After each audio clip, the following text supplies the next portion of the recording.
Yeah, because I'm curious to see where you go with stuff, because there are things that kind of start locally, but then their butterfly effect goes national. Yeah, and it affects a lot more things than you might think initially. So you're the guest, so I'm going to give you the first pick. So what is your number one pick for the wildest story in the wildest college football offseason ever? You have to go with Nick Saban. Nick Saban retiring from Alabama is by far the biggest news story of this cycle. What he's accomplished in Tuscaloosa we may never see again in college football. And I think beyond the implications of him leaving Alabama, you also have to look at like what it did to the college football landscape entering the 2024 season. And right now you have a new head coach at Washington, at Arizona. Kalen DeBoer all of a sudden is in Tuscaloosa and is expected to get the Tide back to winning SEC title games. And by far, to me, that is the biggest story this offseason. And I'm with you. That's the one I would have picked too. And it is that one, that butterfly effect, just mushroom. I mean, Kenny Matalolo got the San Jose State job. Yeah. As a result of that. But it affected, you had the Caleb Downs transfer, you had the Caden Proctor transfer, you had just how many coaches has Nick Saban gotten fired in the SEC?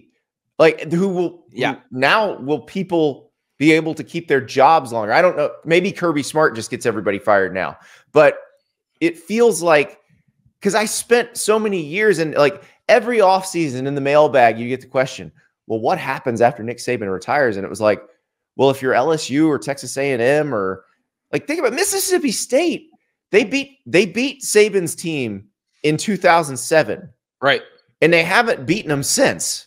Yeah, I don't think Arkansas ever beat Saban. I don't think so. I don't think, and I mean another big right. I know LSU has had a lot of success, but what this does for Brian Kelly and opens the potential to win a national title, possibly, like it's wild. It's why we love college football, though.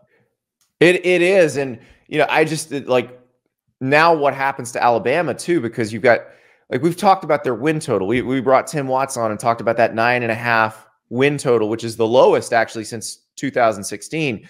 But what are realistic expectations for Alabama? It's so hard to figure out because we just assumed they were going to compete for the national title every year. They still have a great roster. So I feel like that's something we can continue to assume until proven otherwise, but I don't know.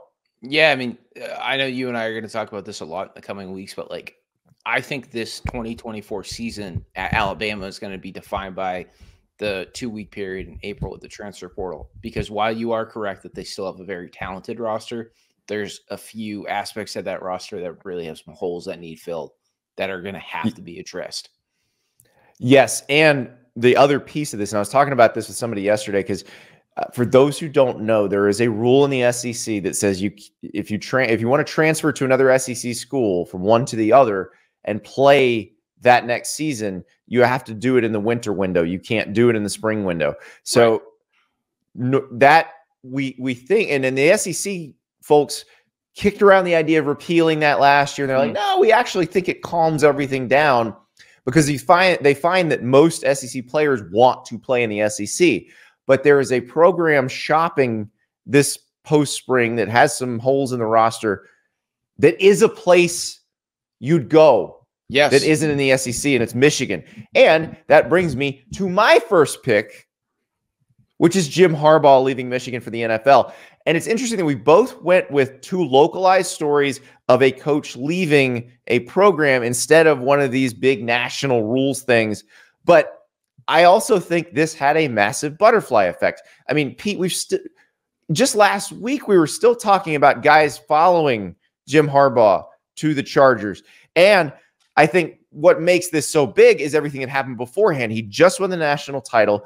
You'd had the Connor Stallion stuff, the scouting stuff, Cheeseburger Gate, NCAA stuff, and you have him winning the national title and then going back to the NFL to chase the Super Bowl title that eluded him. Remember, the man that, what do they get to the 7-yard line, down 5 in the Super Bowl when the 49ers played the Ravens? They were this close.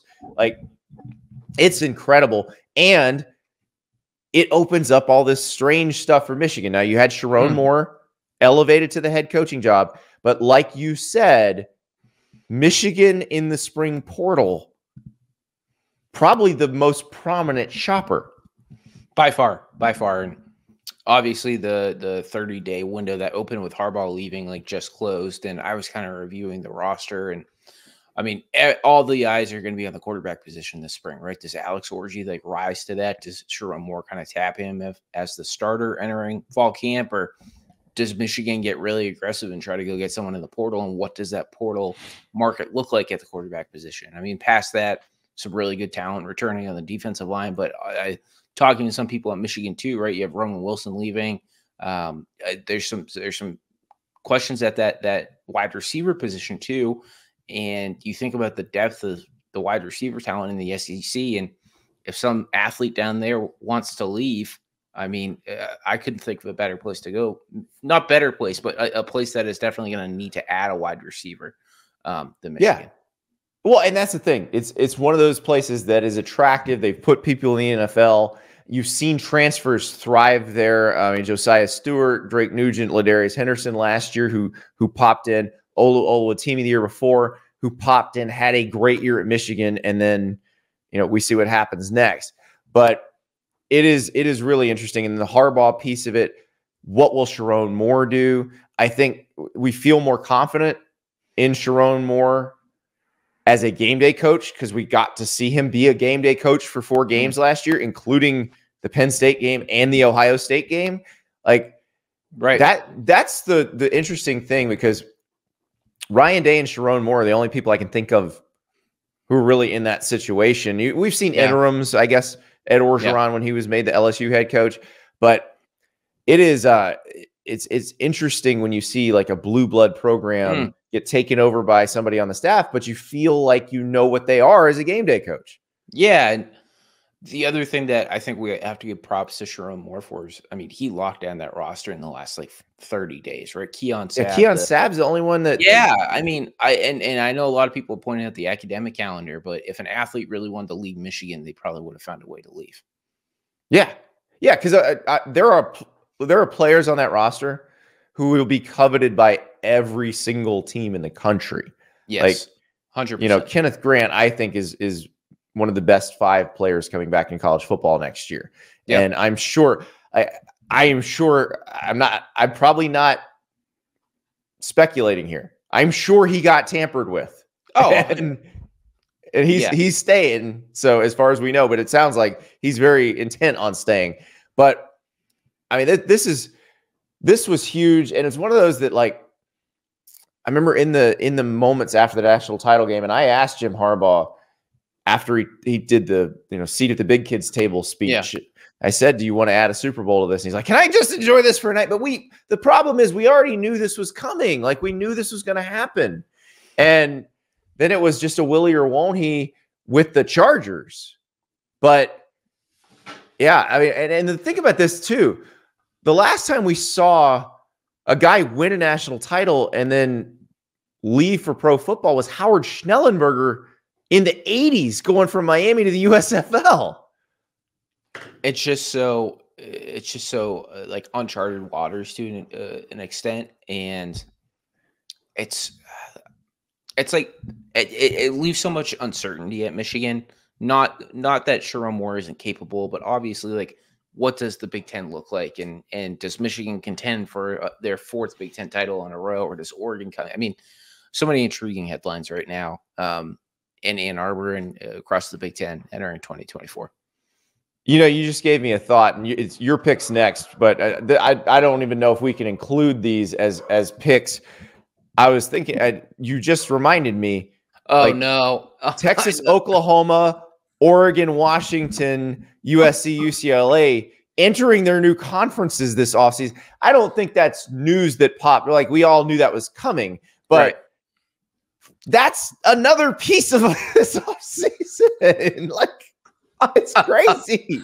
I want to tell you about FanDuel. Go to FanDuel.com/Staples. Sign up. New customers get $200 in bonus bets with a $5 bet. FanDuel is America's best sports book. It is the easiest way to get some action on the game, and there are a lot of games to put action on. In fact, we're going to talk to James Fletcher later in the show about some great college basketball action tonight. You got Kentucky on the road at Mississippi State. Mississippi State is favored. It is one of those situations. Remember, like the Duke-Wake Forest game. Wake Forest was favored on FanDuel going into that game by 2.5 points. The Demon Deacons covered. Maybe those fans were storming the court to celebrate the cover. Maybe they had the Demon Deacons minus 2.5 going into that game. But this is one of those situations. Kentucky's the ranked team. Kentucky's the potentially higher seeded team in the NCAA tournament, but they are the underdog on the road. So go to FanDuel.com/Staples. Sign up right now. $5 bet gets you $200 in bonus bets. It wasn't on my list. What is your next pick? It was so. This is where it gets interesting. Like, I'm going to go with Tennessee winning the preliminary injunction hearing against the NCAA, but that was a very close third to a few other things that I'm sure you're going to mention. The reason why I picked that one is because while there's all these lawsuits against the NCAA, and this is not the death blow, this really leaves the NCAA in a pickle, right? You read the statement from the governing body on Friday, and right away they mentioned Congress, and then I reported yesterday on the letter that Charlie Baker sent out to membership. And I mean, the reality here is, Andy, is I don't really know if the NCAA knows what the next move is. And when you get such a huge governing body like that in this situation, in my mind, it has to be one of the bigger storylines. And there's some other lawsuits that I'm sure we're going to talk about that they're facing legal pressures, but this one to me, and not really being able to govern negotiations and NIL, and it's just so much to unpack and so important. It feels like they have to go back to the drawing board. And whether that's the NCAA leadership or the schools themselves, I think it's more the schools themselves have to do it. And they have to go back to the drawing board and come up with rules that are going to be deemed legal, that are going to be within the boundaries of the Sherman Act, which unfortunately it feels like the Alston case and the way it went down 9-0 in the Supreme Court and how aggressive the justices were, specifically Brett Kavanaugh, but even the Neil Gorsuch opinion, if you read between the lines of that one, it was basically saying we're gonna declare everything we see illegal here because you're not giving the players any say in this. So they've got to figure that out. We'll see. Oh my God. I just realized I don't have the Dartmouth players being considered employees on my big board, which probably should be on it too. God dang. But I will go to my next pick because we'll probably come back to something like this. But yes, there are no NIL rules right now. Think about that. The entirety of the time. So the NCAA was basically created because there was a safety issue in college football. Players were dying at the turn of the 20th century. Teddy Roosevelt brings the presidents of the football playing schools up, and he's like, you got to figure this out. So that's why it formed, but it very quickly morphed into how do we keep players from getting money? And that was basically the primary function of the NCAA. There were two of them: stage championship events and keep players from getting money. They now have no capacity to keep players from getting money at all. So your whole reason for existing for the past 75 years is now null and void. Think about that. I mean, I was talking to a source yesterday, Andy, who was basically like, so the NCAA is just going to become a championship organization now? Like, at this point, event management. Yeah. There's another item on this list that I'm confident we both have, and we'll chop that up. But I think there's a group that could really step in and make an impact. Oh, I like where you're coming with this. Oh, I think that's another thing I probably forgot. All right, here we go. This is the one that I woke up this morning and realized I didn't have on my big board, and I needed to put it on the big board. We have yet to see a 12-team version of the college football playoff. That's going to happen this year. But now we know the college football playoff is probably going to expand again in 2026. What? It's amazing. Like, that's just one of those things that was bubbling under the surface. They were talking about it a little bit. And then a couple of weeks ago, it's just boom. Here's this too. So, Andy, let me ask you this. I think this is a good way to take this conversation. Are you in favor of 14 or 16? Well, so the way I would do it, I actually wrote this the other day. If you're going to move up to 14, you may as well move up to 16. Because it doesn't change how many rounds you have. Whether it's 12, 14, or 16, it's still 4 rounds. Like, I don't think you want to go past 4 rounds. I know that all the FCS, the other divisions do. They have a 24 team, so they have a 5-round playoff. I don't think you want to go past 4 rounds. I would say if you go to 16, it takes away the need for auto bids at all. Like, do top 16. Like, you don't have to guarantee the group of 5 a place in there, because most years 1 or 2 group of 5 teams will be in the top 16 and will make it. And that way you also don't have to codify preferential treatment for the SEC or the Big Ten or the ACC or the Big 12, because I do think if you piss off the wrong person down the road, that invites a lawsuit. So I think now people hate the subjective selection process. And I get that, but you can't have an objective selection. Like, the NFL's playoff process is objective. Like, you win your division or you have one of the best records in your conference, and then you get made a wild card. You can't do that unless you split all this up into like a super league that had geographically and competitively balanced divisions. Yeah. Since that's not happening right now, and I used to say it'll never happen, I'm not saying that anymore, but it's not happening right now.